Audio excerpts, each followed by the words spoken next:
changes and updates and what's happening out there with Australian immigration law and regulations. My name is Isuru Yapa. I'm an Australian registered migration agent, and I've got my lovely wife right next to me, Ashani Yapa. She's also an immigration agent or a registered migration agent. So today, before we start, we thought we'll talk about a few topics, but we will let you talk, and we will go deep into some of the questions that you may have. There are some updates that we would like to talk, and then we'll see if you got any questions that we will help you understand or explain it a little bit further. Before we start, as usual, if you haven't subscribed to our channel yet, please hit the subscribe button and also the bell icon, so you'll be notified each time we come up with a new video or an episode or an explanation about a new visa update or a explanation in detail about a visa category. So the few of our states are still under lockdown, especially New South Wales and Victoria. We all hope, pray and expect them to be open very soon and settle things down a bit more. And also there's been a lot of talks about new agriculture visa. This is Lena's recommendation, so I would like to bring it up first. Otherwise she won't make a nice video for us. So this agriculture visa is a new talk that's happening at the moment. This is an expansion of the existing Pacific visa. Existing Pacific visa allows low-skilled agriculture visa low-skilled laborers to come to Australia from Pacific region to support the agriculture, tourism related certain jobs. So they were allowed until up to 3 years to work in Australia in regional, all those agricultural locations. But now we're talking about getting it expanded to Southeast Asia as well, covering up India, Sri Lanka, Pakistan, that sort of regions also, and providing permanent pathways for those who's skilled in this sector.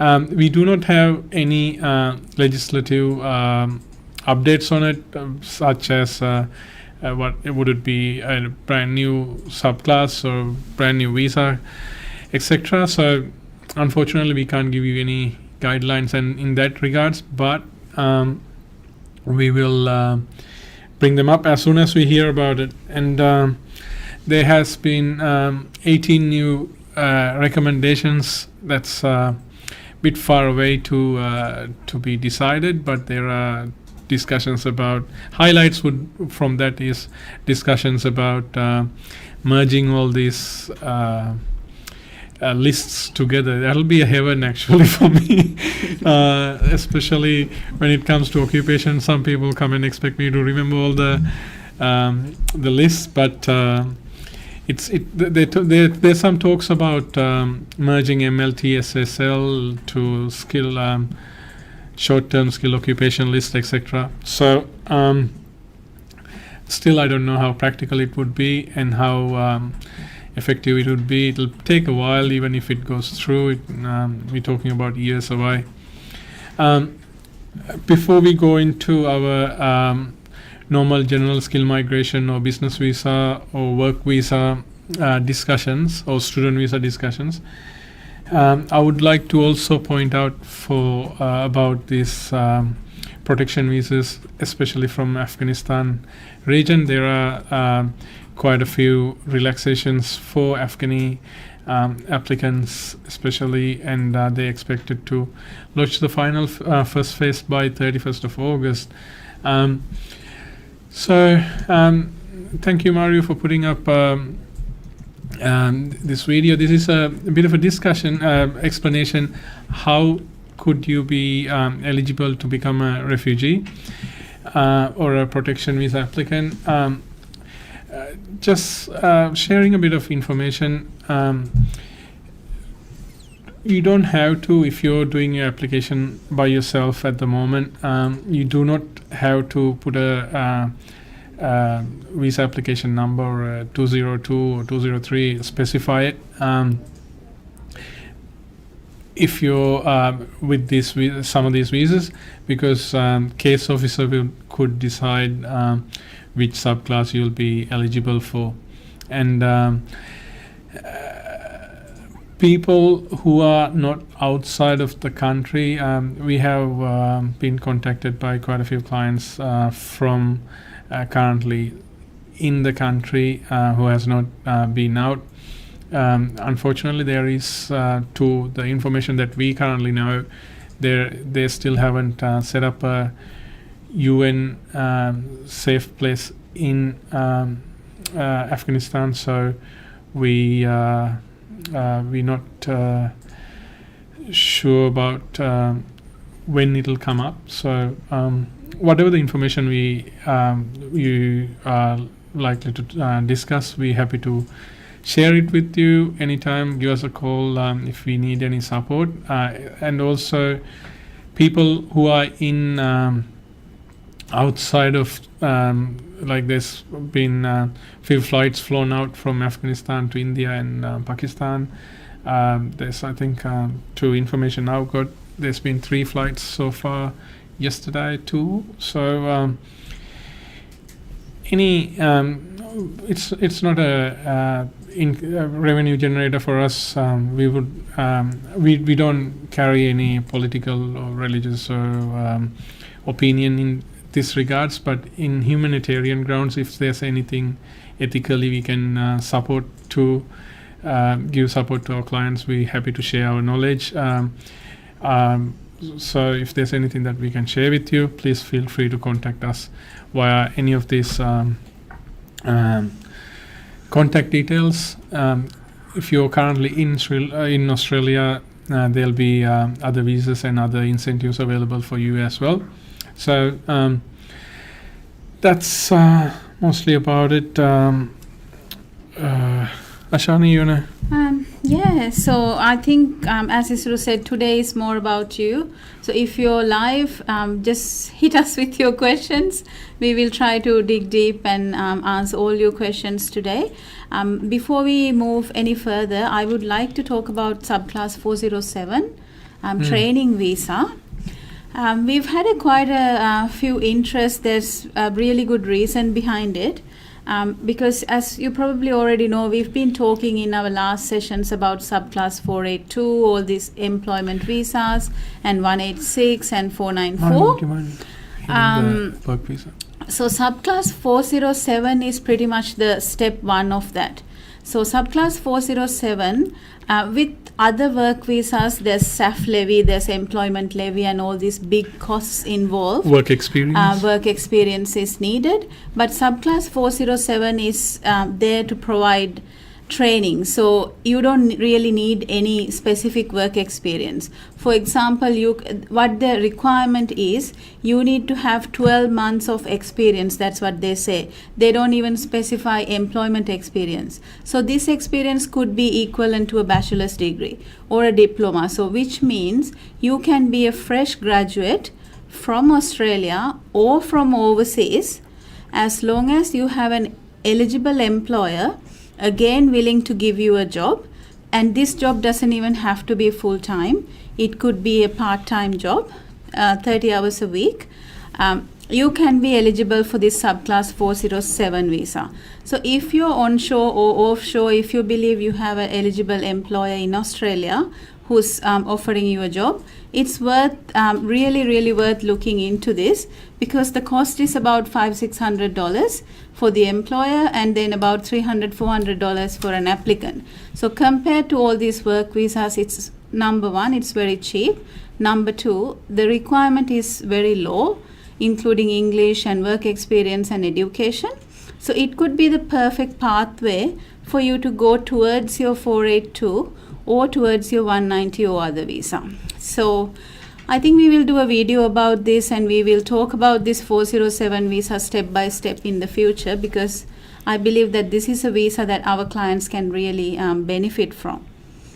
So if you have any questions about 407 visa, just feel free to call us, email us, ask us, and we give free consultations for these applicants. It's a good stepping stone for 482, 186 or 494 visa, especially 482, 494 visa, where you're required to have at least 2 years work experience on top of your education qualifications. So if you're not fulfilling those, maybe it will be a good opportunity for you to come and train, and also whether you have long-term expectations or not, it might be a good opportunity for you to come and explore the Australian work experience. And talking to our clients, what I found out is a lot of people know about 190 and 482 and all that, but not many people know about the 407 visa, its existence, and also the actual facts behind the visa. So if you're an employer or employee who's not sure, I think it's worth looking into it. Well, gathering some information from the clients who've spoken to us lately, one of the frequently contacted type of clients were whether if you're getting a trainee, though, you need to have someone who can train, right? Like it's not a position that they expected to run themselves. So if you get a 482 chef, then you expected them to work, but in trainee program you expected to have them work under another chef. Yeah, so you kind of need someone to deliver the training and to have a training plan. So there are things to the visa, but compared to a lot of other visas, it's the initial step and also pretty simple. It's a good experience for both the employers and employees, which gives them an opportunity to get to know each other, and also get to know each other's professional qualifications and experience too. So before we go into other big topics, the good thing about one of the good news at the moment in Australia is we have gone past 50% vaccinations in Australia, which I think first dose. At least one dose. Yeah. So as per discussions from our Honourable PM lately, we are expected to start welcoming, opening up interstate, and maybe the big floodgates as well internationally. Maybe there'll be there'll be a good opportunity for international students to start. So since we are over 50% now, I think that there'll be good chances that they'll be will be hitting good marks by end of the year. This is my projections, my personal opinions, because I'm reading and this is one of my interests. So I'm just talking and gathering this information.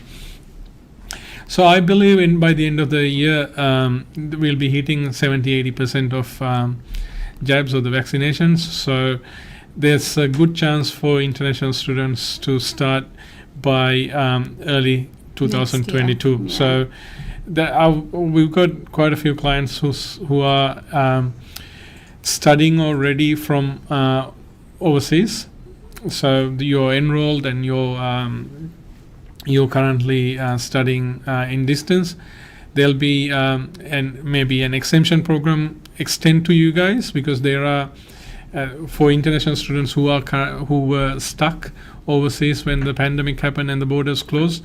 There are existing exemption programs for you, but it will get. We hope that it will get expanded to international students in near future who have already been vaccinated and who are already in the pipeline studying or enrolled or currently holding a COE. So for those who haven't, then there might be a delay, or you have to wait another semester or two, etc. So there are colleges and universities are filling up, like especially Tasmanian TAFE colleges are already full for nursing until I think almost filled with the July program as well. So, so depending on the demand of the course, there are opportunities running out. So if you're planning to study, I think time's now. Get ready. Get yourself. Have yourself spoken to one of the experienced education or a migration agent. Talking about other topics, are we having any questions? Because we want to talk about questions. Let's go through the questions because we want to. Okay, first question I think we already answered. Hi, when will Australia start taking students from overseas? So, Dr. WD, I think that's your answer. Any updates regarding 476 visa? Thanks. Not that we know about. The visa is still there. You can apply, but then again, it's not a visa that you get automatic exemption or you normally get a travel exemption for, unless you're working in unless you found a job already in critical sector or from PMSOL, where we can apply for exemption. But the visa they haven't cancelled it or anything. Sorry, screen call it retracted. I've got Prasad asking, by when Australia will open borders for immigration from India? So when you say immigration, it's a very broad word. There are some visas that already allows Indian people to enter Australia, like for example 482 work visa if you're working in critical sector, or 186 permanent residency, or 188 business visa. So there are visas that allows Indian people to come Global here. Talent Independent. That's I have right. processed one application just before I came into for one of these clients, and expected that the client will be receiving the visa soon. So should he receive the visa, then he can apply for a travel exemption to travel. So there's no big border closure. It is not open for just travel around at the moment. Right. And then unfortunately the biggest travel group, the students, aren't allowed at the moment. But even students and visitors and not immediate family of Australian, but extended family of Australians are not allowed. So that's pretty much what's keeping them away. I hope we answered your question. And I've got Kovita Pereira asking, is there any states open for offshore accountants? No, unfortunately there aren't any states that's open. Now that we talk about states, I would like to say that Migration Queensland has mentioned that they will be opening their program in September. So we are at 26th of August. We are eagerly waiting for them to open the program and to actually see what occupations are there or what sectors are there. And we have many applicants waiting, many EOIs waiting to be lodged. So if you would like to be one of them to be ready for Migration Queensland to open, so don't wait any longer. I think it's about time that you have a EOI ready, or you talk to a migration agent and find out if they believe you will be eligible. We've got Rohit Sharma. And also, one other thing, if you already have experience as a graduated or qualified accountant for 2 to 3 years, then you might be qualified through 482 or 186 programs. All you need is an employer to sponsor you, depending on your experience and the background. If you don't have experience, if you can find an employer, maybe you can go for 407 training visa. But for that, you need to have at least a bachelor's degree qualification to become an but you do not necessarily need a skills assessment to get to 482 or 407. 407, yes. Yeah. We've got Rohit saying good morning. Good morning, Rohit. Good morning, Rohit. We hope you have a really good day today. We've got Prasad. Please provide email so I can send my CV for skill assessment. So admin@sirus.com.au and the details are down below in this video, right, Mario? It's just so there. So admin admin@sirus, sirus.com.au. That's our sort of generic email, and we all have access to that. So there'll be more than one person monitoring that inbox. So your inquiry could be answered at earliest possible. Depending on the priorities as well, we get thousands of emails coming through. I think our team's having difficulties to answer certain ones, but they go through the summary, and whichever the important, more prioritized ones get answered earlier than the others. So if you have an urgent, please highlight an urgent attention. Yeah. And skill assessments, so visa explorations, etc. So now that Prasad talked about skill assessment, I would like to also highlight the fact that we are also helping people with their skills assessment as well. Skill assessment is not a visa, but many visas wants you to have a skill assessment. Very simply explaining, I'm sorry from the people who already know what a skill assessment is, but for people who doesn't know what a skill assessment is, to become an eligible employee or to get your skills recognized in Australia, most of the occupations, especially for state nominated migration, you need to hold something called a skill assessment. So for different occupations, there are different bodies who can actually give this. It's kind of like an endorsement given by an authority to say, okay, right, in Australia, now you're recognized as an accountant or an engineer or an electrician or a plumber. So all these occupations have different bodies and different methods of getting a skill assessment. Some of them you need work experience. Some of them you don't. For example, Engineers Australia, our latest two skill assessments came, I think, a couple of days ago. They didn't have any work experience, so they had a bachelor's degree. So there is a pathway called CDR, Competency Demonstration Report, and you can get a skills assessment from Engineers Australia. So that is the body that is specialized for engineering occupations. And talking about that, sometimes some of the qualifications do not even need to have a bachelor's degree, such as a civil engineering draft person, Yes. Telecommunications and network engineer. Yeah. They all assessed by Engineers Australia. Yeah. You do not necessarily need to have a qualification, work experience to. Yeah, and also get it's your very, skills very important to get your skills assessment right the first time, because you're approaching someone and you're giving them all your credentials, all your work experience especially. But if you apply to the wrong occupation or if you give the wrong kind of work experience, you can't go back and change it, because it's your details and you've already given it. So it's very important before you go any further, because we have had many clients who's already had their skills assessment refused, and there's only so much we can do because they've already given that information. So it's very important. First thing is to figure out which occupation that you're going to get your skills assessment from. Second thing, approach someone who's handled these skills assessments before and figure out what documents that you need to actually give them. Like, for example, Engineers Australia, they can only ask us for documents once.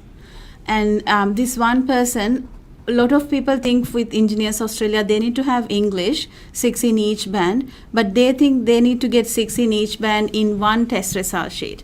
But people who handle it know that you could combine 2 result sheets done within 6 months to get these qualifications met. So it's very important. First, figure out which occupation and which authority can endorse you for that, and then a right list of documents that you need to get your skills assessment. So that could be the first step.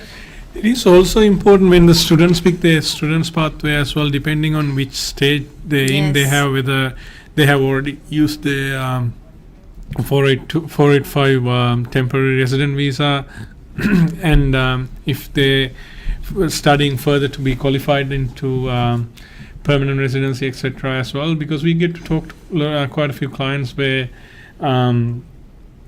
they have came and studied, and then as a paradigm they've gone and applied for 485 and got the 485. Now they're looking for a permanent residency pathway. Then if you just study somewhere, as Ashani said earlier, if you certain occupations requires work experience, certain occupations don't. So for you to get 1 year full-time work experience, you need to have full-time work rights. So after the course, once you use the 485, you won't get it. So if you a really good example could be someone who's studying MBA. Yeah. Like, a very broad general topic. And then you need to figure out what skill assessment you need to get in order to apply for the next visas or the skilled migration. So it's very important. MBA, not in the head. Sorry. Could be, other occupations. It just came to me and I said it. So I hope you guys now understand a little bit about skills assessment if you don't already know. And then if you have any questions, get in touch with us. We have a whole team that is specialized in handling skills assessments. Yes. Thank you. And I've got Aman asking, hi, what are the chances for offshore applicant as university lecturer? Depending the age and what program as well. Yeah. There are quite a few clients approached us through GTI program as well. Like it depends what disciplines and stuff. There are GSM options and also the other options as well. So it depends. And also I want to take the opportunity to talk about global talent independent in this term. Global talent independent, for you to be eligible, you need to go to have at least one of the 10 qualifications. So one of the 10 qualification is education. So just being an education or a lecturer, you might not be eligible to become to participate in this global talent independent program. So you need to show your global exposure or higher income and also ability to attract that income here. One of my clients, we were talking about it, and he was having difficulties.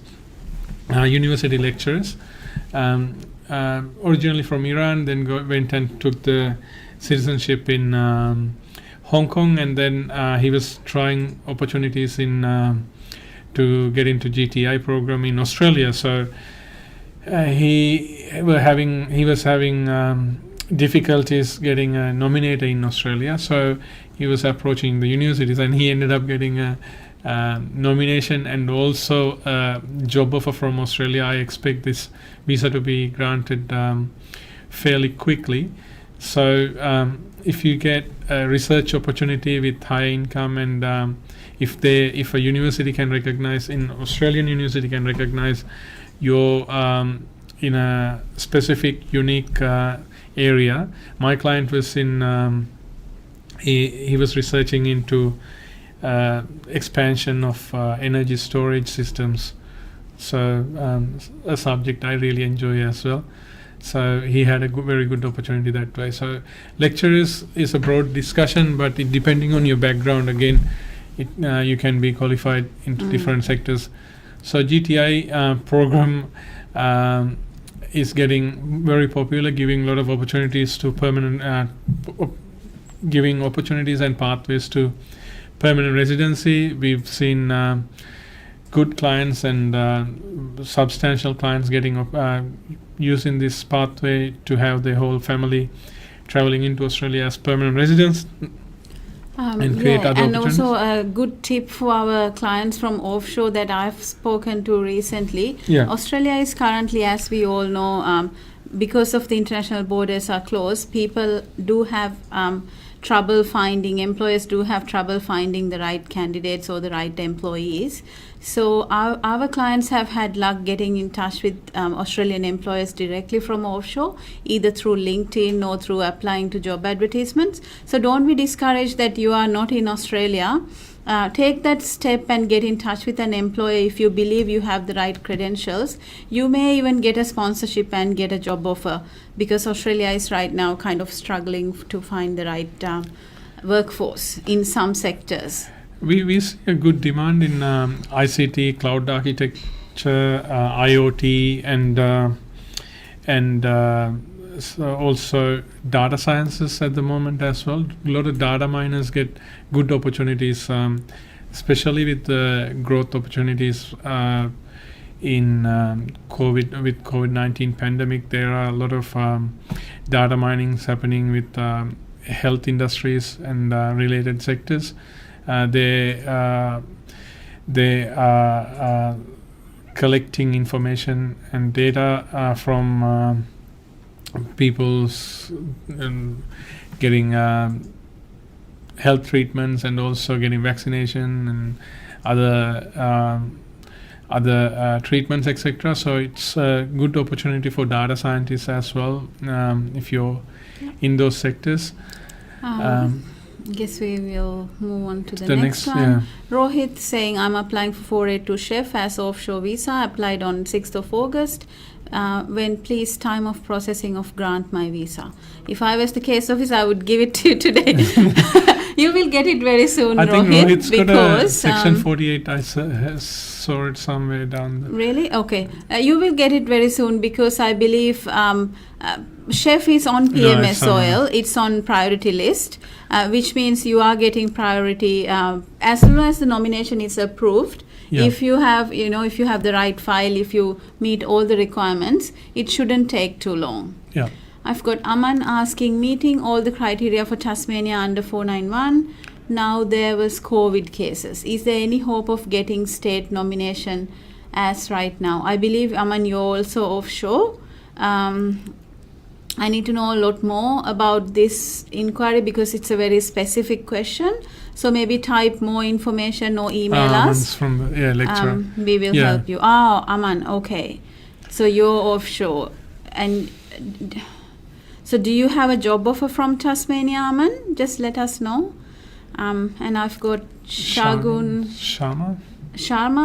If working for 3 months in South Australia in my field, restaurant manager, will I be eligible to apply for 491? In South Australia. I have to check. I can't remember because South Australia has many streams depending on where you work, whether it's outer regional or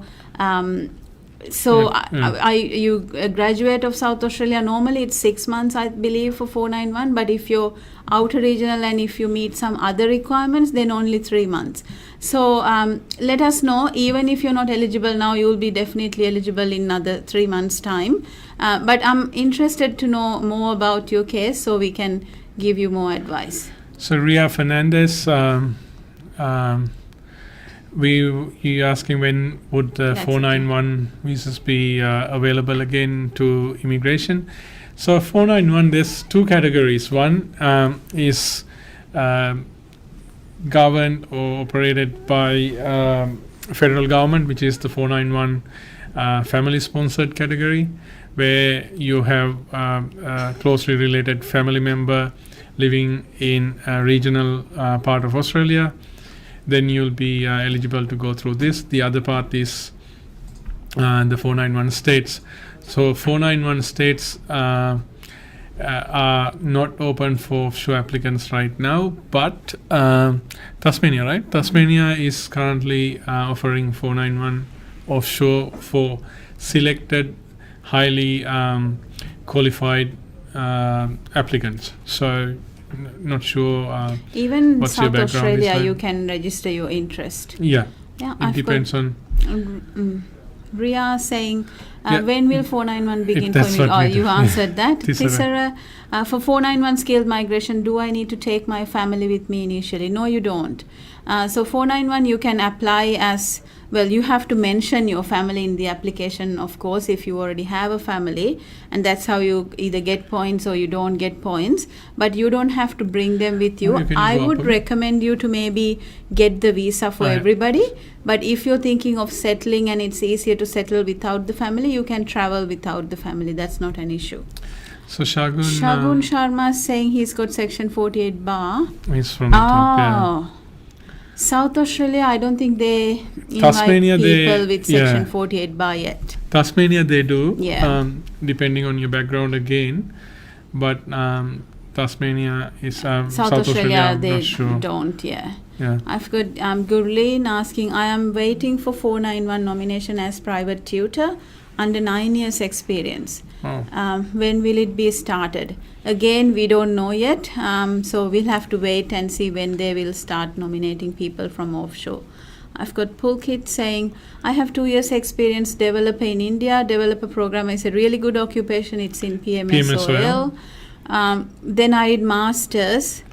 I did my skill assessment developer using professional year. Then I did 1 year of experience developer in Melbourne. Very good. Am I eligible for 186482 visa from my employer? Okay. So 2 years experience after. What is your bachelor's, Pulkit? I want to know if your bachelor's is related to your developer programmer. If so, then you are eligible for 482. And also, if you also done 1 year in your professional year with minimum of 30 hours a week in regular basis, then you might be able to get into 186 with a skills assessment as well. Yeah. 186, get in touch with us. I'm interested to know more about your case, and then we can have a chat with your employer to explain and see if they're interested to sponsor you. But most likely, from what you're telling me, I have a feeling you're eligible for 482.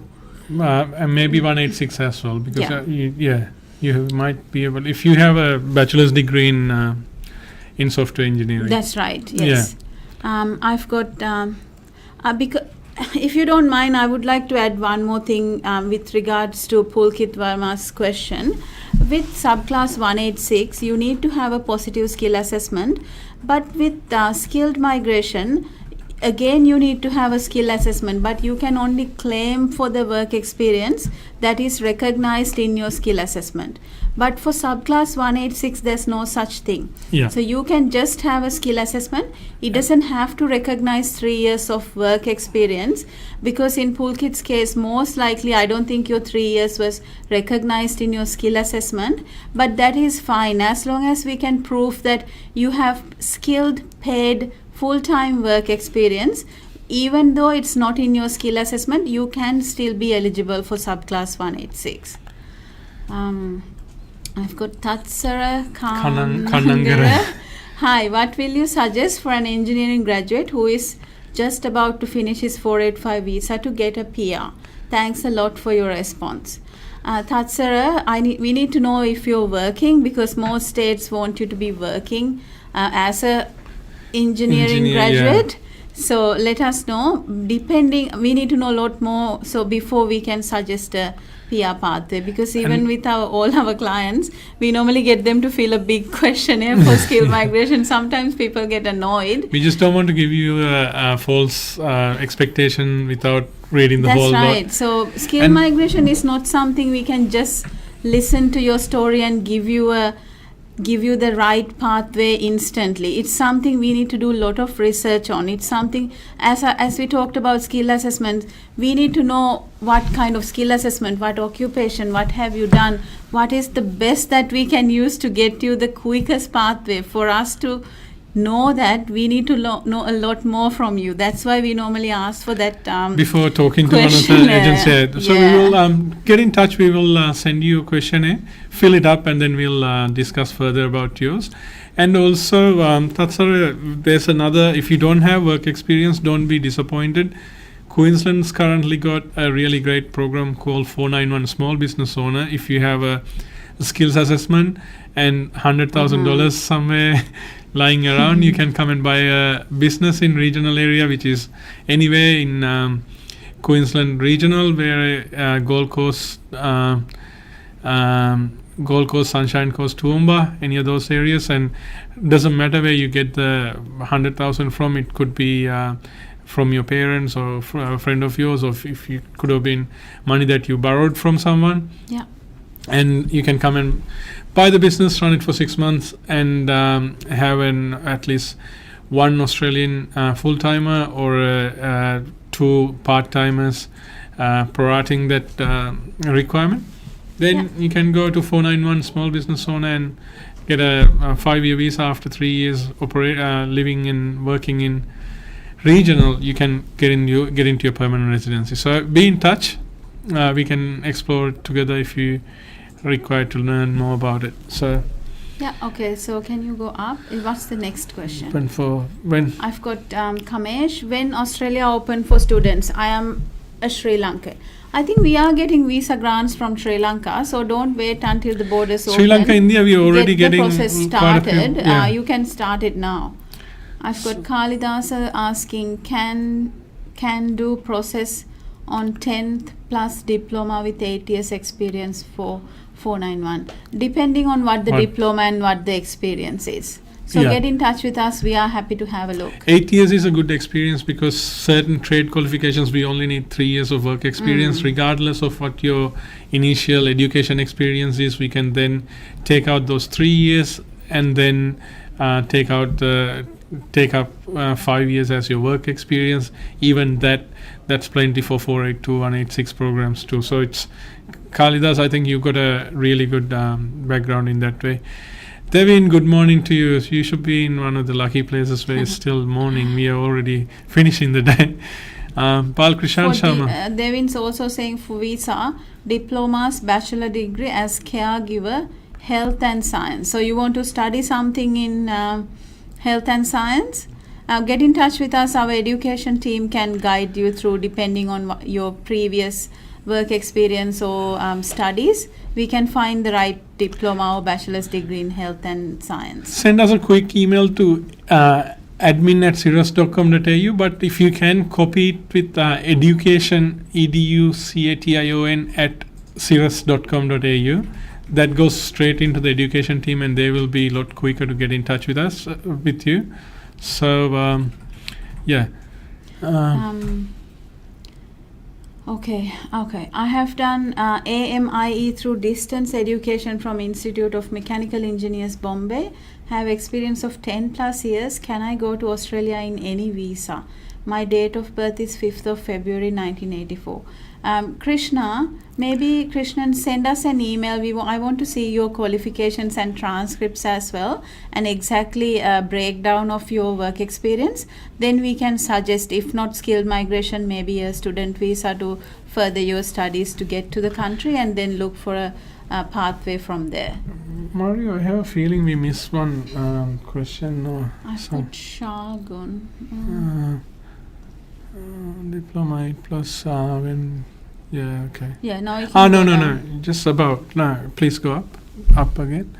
A little bit further up. Yeah, we Parents. That's just about to finish forward. My brother applied for 187 RSMS in 2017. His sponsor's nomination was refused in 2019 because they failed to send the financial documents. Can he apply for student visa when he has already applied for PR? Yes, that's not stopping you from applying for student visa. A student visa has something called GTE, Genuine Temporary Entrant. As long as you can prove that you're genuinely coming to Australia to study, not seeking permanent residency, you can apply for student visa. For old age parents, when can we get visa? Prince asking, for old age parents, when can we get visa?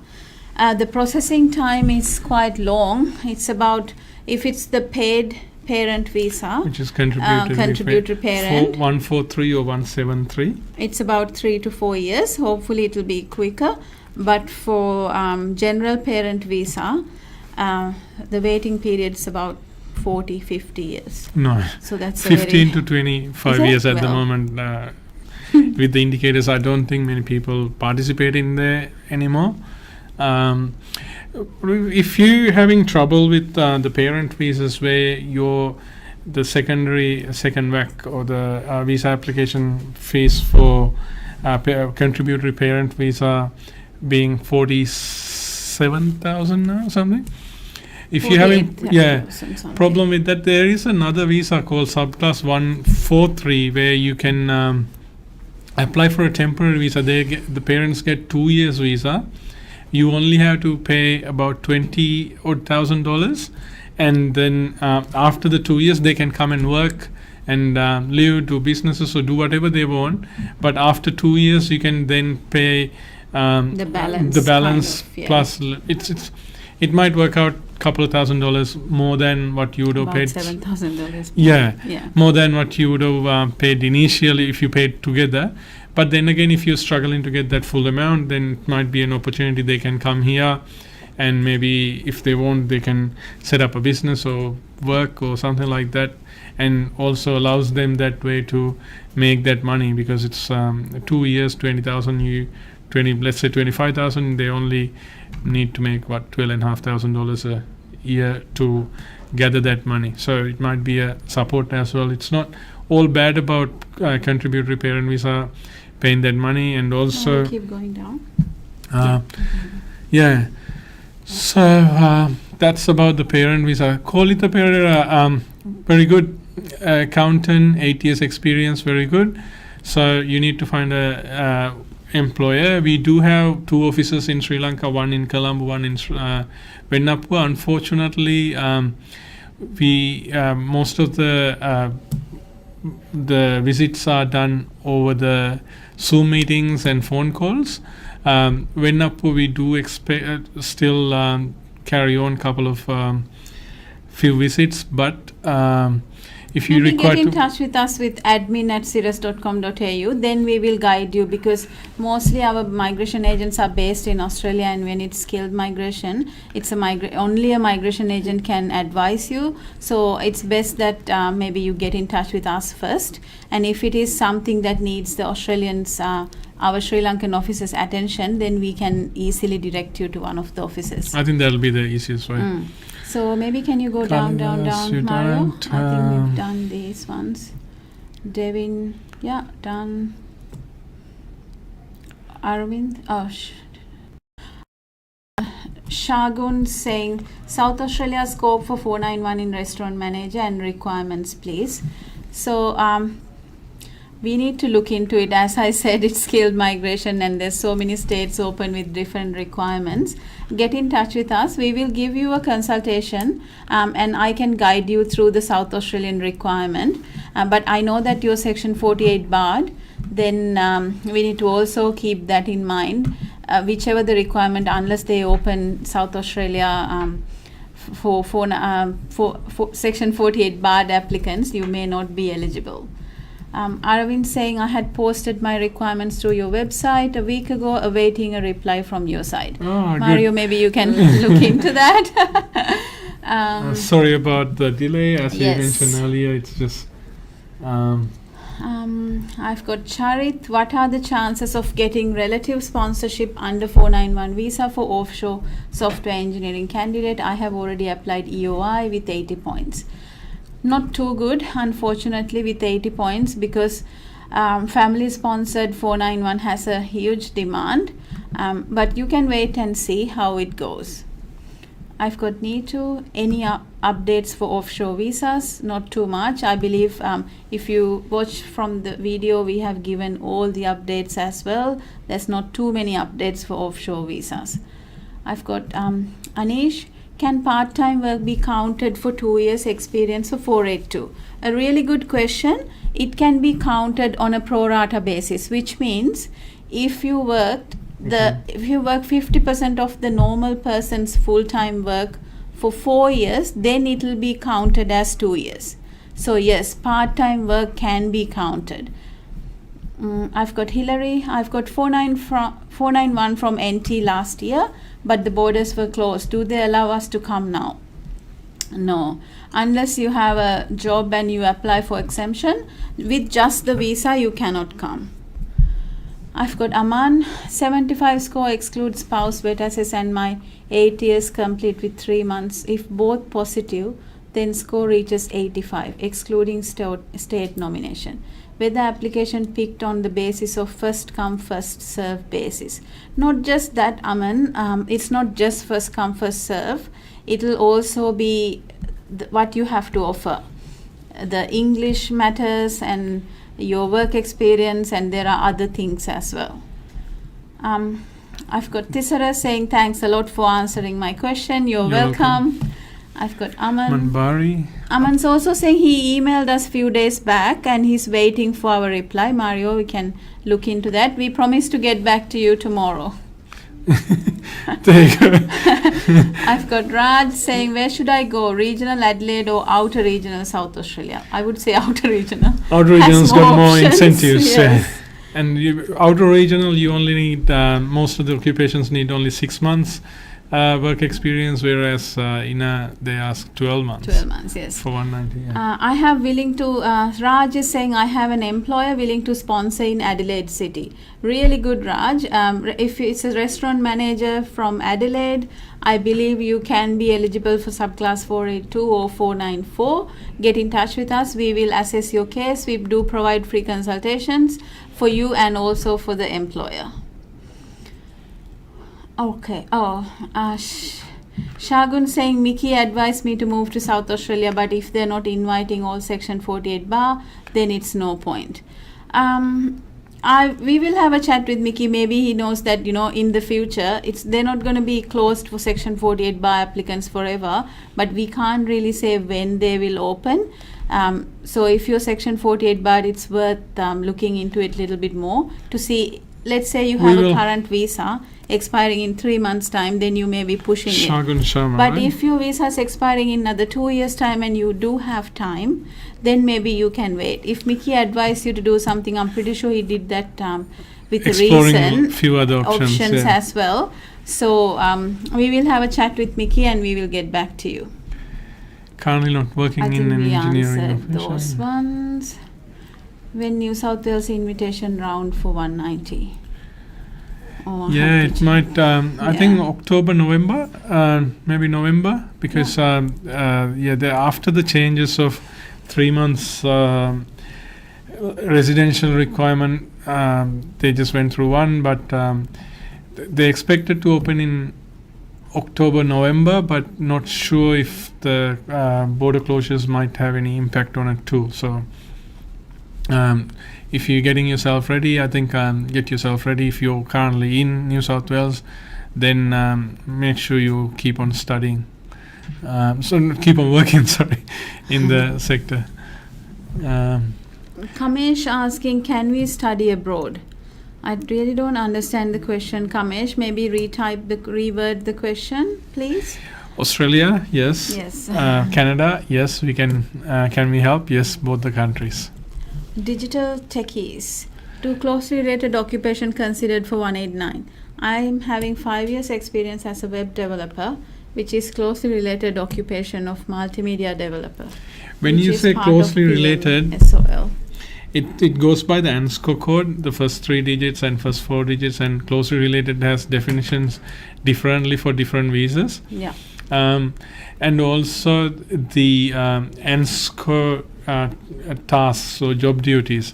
So if you take 80% of your multimedia skills to your developer skills, if they're closely relating, or if 80% is there, then you'll be counted.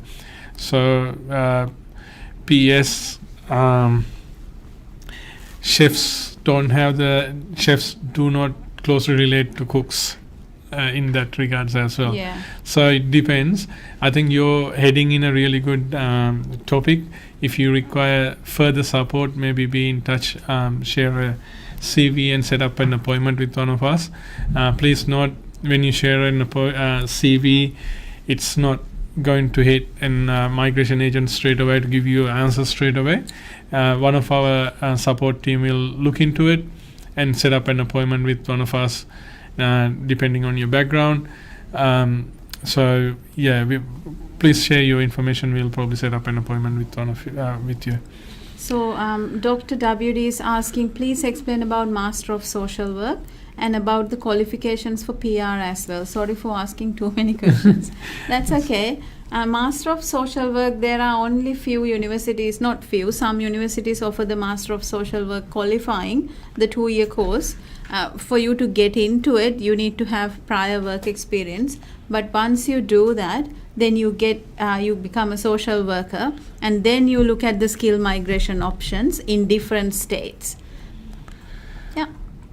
I've got my rooms asking, does IT audit analyst demand in Australia? I'm not sure what the occupation is, the ANSCO occupation for IT audit analyst. I'm pretty sure there's no such occupation. Maybe it falls under a different name. If you can maybe just tell us a little bit more. It's as I always say, the job title doesn't really matter. What matters is the actual tasks and how it can be related to most relevant and score. Yeah, Jaspreet's asking again about offshore chances of board opening for software engineer. We still don't know. We are also looking into it. We will let you know. Madhuka is asking, my husband is 36. He has got skill assessment for production manager, but still the borders are closed. He's trying to get a student visa for masters. Will his age be trouble for student visa? If he's currently working in the same sector, then it shouldn't matter. If he is going for trying to skill up himself. If you need some support, our education team can help you in that regard. So send us an email with the background, admin@sirus.com.au or education@sirus.com.au. Okay, Aman's asking, I have completed my pre-commission course from National Cadet Corps. Kindly let me know if there is any benefit of it in Australia. As you know, NCC is one of the biggest voluntary organizations of the world. Depending on what visa you are trying to apply, Aman, so it comes as a collective information, so let us know a little bit more. I've got Melanie asking, hi guys, will my previous visa application be affected if I change my current migration agent? So is your current migration agent actually dealing with your previous visa application? You can change migration agents anytime you want. It's up to you. If you're not happy with them, you're more than free to change your migration agent. And also you can take over yourself as well. It's depending on your background. Madhuka is saying, I need more advice regarding my husband's PR, so let me know how to contact you. admin@sirus.com.au. It's all in there. It's under our banner. Video so as well. Yeah, best. If you need urgent attention, you can always pick up the phone, call +617 33618177 or 13707 1374787. Akhil saying, can we ask WA to withdraw my 491 nomination application as I received 190 from WA with another EOI? If it's just application, you can go to Skill Select and you can just withdraw that nomination. And if you already been nominated, you don't really need to withdraw it. It's just getting overwritten anyway. Yeah, but it's a different EOI. It's a different. So he has so two he's got different two EOIs. Yeah, just better to go and just hit withdraw in Skill Select. Surya saying, I have lodged my 190 New South Wales in ICT Business. July, is it worth waiting for 190 or should I apply for 491 in Stream 3? I would highly recommend you to apply for 491 and in Stream 3 as well. You have a really high chance to get it. It's much better chance, yeah. Yeah. I've got Ashish asking with the same above question. Okay, I am international student, but my employer is willing to sponsor me for project administration, and I have worked more hours during my holidays between December to March, which I can include as full-time during those times. Yes, you can include it as full-time during, not in session, because if you're holding student visa, when it's not in session, you can work full-time and you can count the full-time hours. Yes. Before we go into the next question, we just would like to kindly remind, we will go through the questions we got on the screen right now, and we'll have to wrap it up today. It's taken a whole big hour already, more than expected. So we'll just go through up to the next few questions. We'll take the 1, 2, 3, 4, 5, 6. We'll stop at business migration. Is there a business migration? Yes. I've got Natasha asking, any opportunity for offshore software engineer under 491 with 90 points? Right now, most of the states are not nominating people from offshore, but 90 is a really good point. Keep your eye open. As soon as they open, then you can go ahead with offshore. But if you're in Sri Lanka and if you want to come here for masters, that would be a really good idea as well, to get into the country with a student visa and then try for your skilled migration.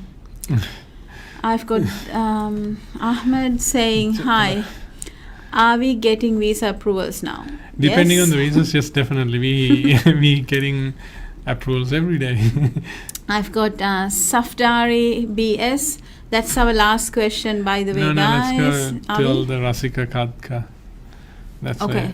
yeah. Are you doing business migration? Yes, we most certainly handle business 188 migration. A, B, C, and E. Yeah, myself and Isuru, we personally handle business migration. Yes. So I've got Kamesh asking, can we study abroad in Australia? Yes, of course you can. if you need any support, Kamesh, send us your details. I think you're from Sri Lanka. Your name's Nirmal. So, yeah, get in touch with us. We will help 031 2249 that's our Vennapu office. I can't remember the Colombo office number, but that get That's a local Sri Lankan number, by the way. I've got Hillary asking, hi, thanks for your response. So, can you help me find a job in NT as I have 491 visa? If so, how can I contact you? Unfortunately, I'm really sorry, we cannot really help you find a job. Sometimes we do have clients who are looking for people and we pass each other's information, but we don't really, we aren't into finding jobs for people. Russell, what about 189 visa with 80 points in Western Australia? Is there any chance to get the visa? I believe you're offshore. So offshore right now, it's quite tough. What's telecommunications and network planner? Oh, as I don't have experience. It could be quite tough. It could be really tough. But with Western Australia, I think all you need is a job offer for 12 months and you can be eligible. But 189... 189, no. He wants 189 because he doesn't have work experience. Yeah. All right, guys. Thank you so much for listening to us for a long hour.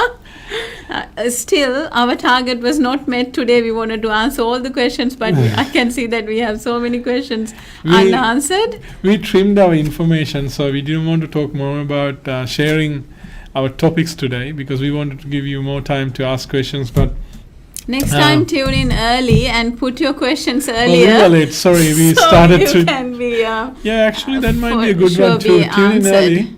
And put 3 p.m. every day. Exactly, and put your questions in there, and then it can be answered.